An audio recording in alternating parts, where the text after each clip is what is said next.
Alex M. Rodrigue, kinésiologue et ostéopathe. Et aujourd'hui, je réponds à une question fréquente, mettre de la glace ou de la chaleur? Alors, quand on se blesse, fréquemment, il va y avoir de l'inflammation dans la région où on ressent de la douleur. L'inflammation, ça peut être bon parce que c'est le système immunitaire qui envoie des défenses autour de la zone de blessure et qui permet le processus de guérison. Par contre, quand ça traîne dans le temps, c'est là qu'on aime moins voir l'inflammation plus que quelques jours, voire quelques semaines.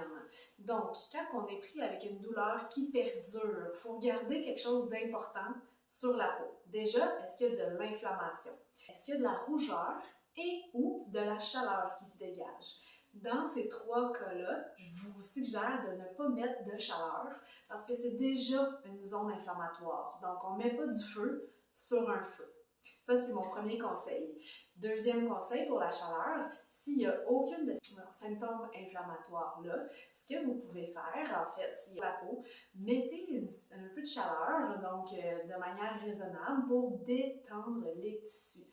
La chaleur, ce que ça fait vraiment, c'est que ça diminue la douleur parce qu'il y a une détente. Donc, vous n'êtes plus dans la tension, dans la contraction et ça aide l'articulation, les tissus adjacents à relâcher un petit peu, lâcher prise, si on veut dire.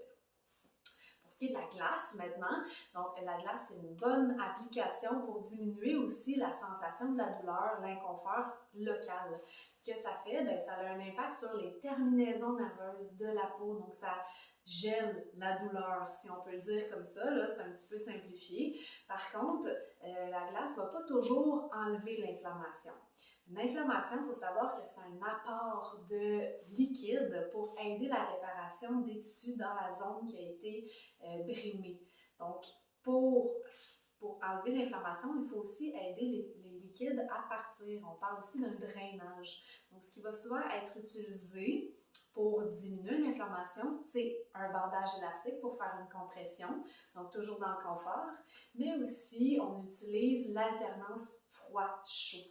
Donc, vous pourriez mettre un 10 minutes de glace sur un tissu sur votre peau. Le tissu est important pour ne pas brûler la peau.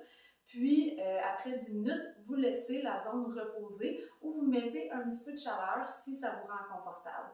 Ensuite, on attend un autre 10 minutes. Et on répète, donc glace et chaleur pour aider à drainer la zone. Dans le fond, la glace, ça diminue la lumière, ça fait de la vasoconstriction dans les vaisseaux sanguins.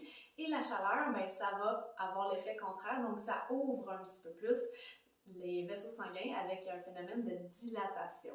Donc ça va aider à faire circuler les liquides dans la zone qui est inflammée. Et là, je ne peux pas m'empêcher de vous parler que dans les essentiels, il faut aussi toujours considérer de consulter soit ton médecin de famille à l'urgence ou des thérapies manuelles alternatives parce qu'on ne laisse pas idéalement une blessure perdurer dans le temps. La courbe d'une blessure normale, en fait, c'est qu'il y a une douleur qui est assez intense au début et qui tend à diminuer avec le temps.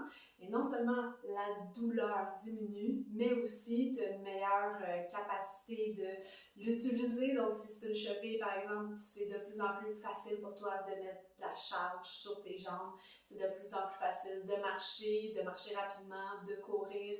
Donc, tant et aussi longtemps que tu as une progression sur ta mobilité et l'utilisation de l'articulation qui s'est blessée ou de la zone qui s'est blessée et que tu as une diminution de la douleur et de l'inconfort, tu es sur la bonne voie et tu peux faire confiance à ton corps qui va prendre la relève et qui va avoir un processus d'auto-guérison si on veut. Par contre, si tu trouves qu'à un certain point dans tout ce schéma-là que je vous trace, qu'il y a un plateau et que là, tu n'es plus capable d'aller chercher du confort ou que justement, il reste un petit quelque chose là, au niveau de ton amplitude ou du confort de la démarche de ta cheville, par exemple, ben, tu peux aussi aller voir, donc, soit en thérapie manuelle alternative ou dans le corps médical pour voir comment on peut t'aider à t'en sortir.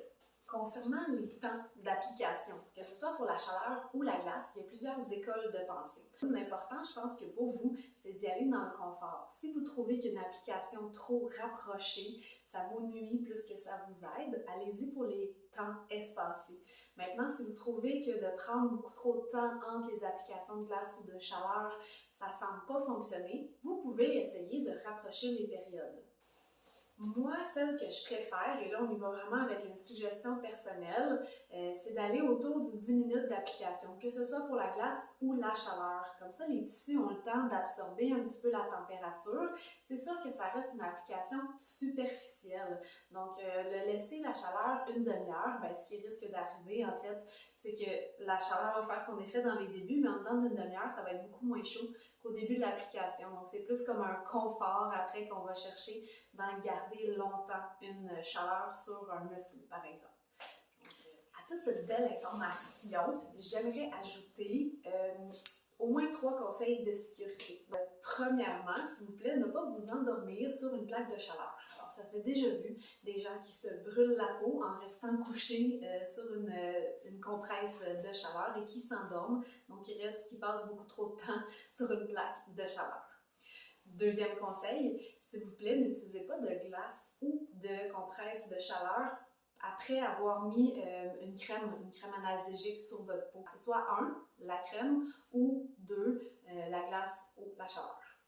Et troisième conseil, pour la glace surtout, mettez un tissu entre la compresse froide et votre peau. On va éviter comme ça de l'irritation ou de la brûlure de la peau elle-même.